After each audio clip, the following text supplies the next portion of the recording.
September 3వ తేదీన వాస్తవంగా కాలువల్లో ఉన్న నీటి ప్రవాహాన్ని ఫోటోలో చూడవచ్చు. పల్లమనేరు, కుప్పం అసెంబ్లీ నియోజకవర్గాలు 110 చెరువులు నింపడానికి ప్రభుత్వం కృత నిశ్చయంతో ఉంది. ఇది ఫేక్ న్యూస్, ఇది రియల్ న్యూస్ అని ఫోటో వేయాలి. ఇది మా పని చేయాలన్నా ఇలాంటి తప్పుడు రాజకీయాల మీద అనునిత్యం వివరణ ఇవ్వాలన్నా, వీళ్ళకి బుద్ధి జ్ఞానంగా ఉంటే, వీళ్ళు మనుషులైతే వీళ్ళు ఏం చేయాలని అడుగుతున్నా. Is it right? అంటే నీకు అధికారం ఉంది, నీకు ఇంకా అడ్డు వాపు లేదు, ఏమైనా చేయగలుగుతామని నీ ఇష్ట ప్రకారం వేస్తే మేము చూస్తూ పోస్టులు పెట్టుకోవాలి ఎవ్రీడే. ఇదే పనే. కబద్దారు, జాగ్రత్తగా ఉండండి. ఎంతవరకైనా వెళ్తాం. Will control this fellows. అవసరమైతే మొన్న కూడా నేను చెప్పాను, మొన్నటి వరకు ఆడవాళ్ళ పైన పడ్డారు, క్యారెక్టర్ అసాసినేషన్ చేశారు, రాజధాని పైన పడ్డారు, ఇప్పుడు ఇలాంటి తప్పుడు పనులు చేస్తారు. దీనికి కూడా ఏం చేయాలో ఆలోచిస్తాం. ఒక చట్టాన్ని తీసుకొస్తాం.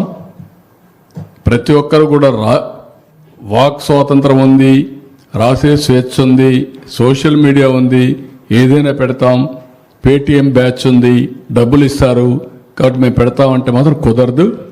మళ్ళా వాళ్ళు వచ్చి మిమ్మల్ని కాపాడలేరు. ఆ విషయం కూడా గుర్తుపెట్టుకోమని హెచ్చరిస్తున్నాం. సార్, ఇప్పుడు ఒకవైపు మీరు చెబుతానే ఉన్నారు ఎక్సెస్ ఉన్నాయి, ఎలాంటి ఇబ్బంది లేదు ఫెర్టిలైజర్స్కి, ఆందోళన చెందొద్దని. మరోవైపు ఏమో దీని విషయంలో కూడా ఫేక్ పోస్టులు చాలా వరకు వస్తున్నాయి, పెడతారు. వాడి మీద చర్యలు తీసుకుంటారు. అదే కూడా చెప్పా కదా, ఇక్కడ కూడా ఆందోళన కలిగించేవాడు. అందరినీ ఆందోళన కల్పించి వీళ్ళు రాజకీయ లబ్ధి పొందాలనేది వాళ్ళ ఆలోచన.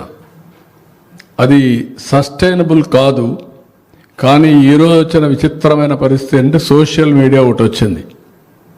సోషల్ మీడియాలో వీళ్ళు పెట్టేసి మొత్తం తిరుగుతూ ఉంటే ఇష్టం ఉన్నా లేకపోయినా మనం కౌంటర్ చేయకపోతే అదే వాస్తవాన్ని నమ్మే పరిస్థితి వస్తూ ఉంది. అలాంటప్పుడు ఒకటే మార్గం, దీని మీద ఫర్మ్ కూడా యాక్షన్ తీసుకోవాలి. Will take action. అదే నేను చెప్పేది. ఇంకా దానికి ఇవ్వడికేం చేయాలి? ఆడ కొంటున్నాం, 12 రూపాయలు ఇచ్చాం, 4 రూపాయలు మనం 12 రూపాయల వరకు, 4 రూపాయలు కూడా కాదు 12 రూపాయల వరకు కొనమన్నాం. ఎంతైనా ఉండి మినిమం ప్రైస్ 12 రూపాయలు కొనమన్నాం. రైతులకు ఇవన్నీ చేస్తా ఉంటే రైతులకు అది జరిగిపోయిందని కావాలని ప్రచారం చేసి రాజకీయ లబ్ధి కోసం ప్రయత్నం చేయడం నీచం, పరమ దుర్మార్గం కూడా. రైతుల్లో చైతన్యం ఉండాలి, చైతన్యం తీసుకొస్తాం. వాళ్ళు చైతన్యం రావడం కంటే వీళ్ళని కూడా హ్యాండిల్ చేయాలి. లేకపోతే ఇది వాస్తవాన్ని నమ్మి మోసపోయే పరిస్థితికి వస్తున్నారు. అది బాధ. ఒకసారి 2 సార్లు పర్వాలేదు, ఎవ్రీడే ఏదో ఒకటి. అంటే మనం పనులు చేయాలన్నా వీళ్ళ తప్పుడు ప్రచారాన్ని ఖండించాలన్నా. ఎవరికైనా కొంచెం బాధ వేస్తుంది కదా, వీళ్ళు పెట్టే భాష ఇవన్నీ చూసినాక. 100 రోజుల్లో 3,800 కోట్లు ఖర్చు పెట్టి నీళ్లు తీసుకొచ్చి కుప్పానికి ఇస్తే పోయినప్పటి నుంచి విషయం చెప్పడం ఏంటండి? బుద్ధి జ్ఞానం అందా? మీరు మనుషులేనా?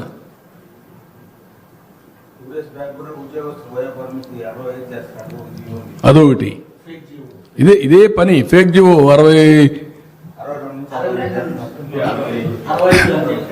అంటే ముందు ఒకటి క్రియేట్ చేసేయడం, క్రియేట్ చేసిన తర్వాత దానిపైన మనం స్పందించకపోతే ఒకటి, లేకపోతే స్పందిస్తే ఒకటి, మనం చేయలేకపోతే ఒకటి, చేస్తే ఒకటి.